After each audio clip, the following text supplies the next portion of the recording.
बदमे छगन भुजबळ यांच्या वक्तव्याची मी अंबडला जाताना राजीनामा दिला होता असं छगन भुजबळ यांनी म्हटलंय। नेत्यांनी राजीनाम्याबद्दल बोलण्यास नकार दिला होता असं सुद्धा त्यांनी म्हटलंय। माझा राजीनामा मुख्यमंत्र्यांकडे दिलाय असं सुद्धा छगन भुजबळ यांनी मोठा गौप्यस्फोट केलाय। राजीनामा मंजूर होत नाही तोवर काम करावं लागणार। मंत्रिमंडळात कुणाला ठेवायचं कुणाला नाही हे मुख्यमंत्री ठरवतात असं सुद्धा छगन भुजबळ यांनी म्हटलंय।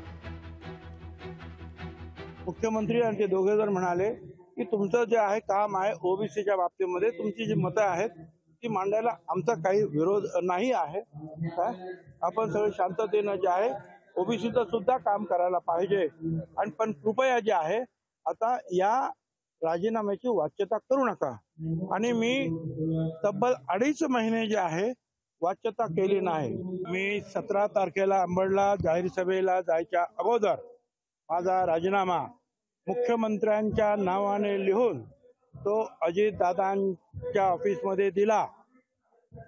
मला अंबडला जात असताना निरोप आला की कृपया वाच्यता करू नका। मी अंबडमध्ये वाच्यता केली नाही।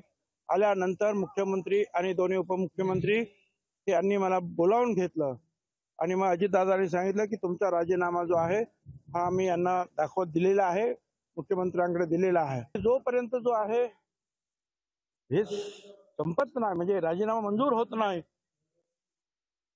तोपर्यंत तर मी मला काम करावंच लागेल ना। काही सुद्धा सहाय्य करावं लागतं। पण सरकारी लाभ म्हणजे तरी काय लाभ असतो काय माझ्या गाडीतून फिरतोय, माझ्या गाडीतून जातोय, माझ्या कार्यकर्त्यांच्या खर्चातून ज्या जाहीर सभा होती आमची कसला लाभ आहे माझ्याकडे मला सांगा। लोकशाही मराठी ऐका, पहा, जागरूक रहा।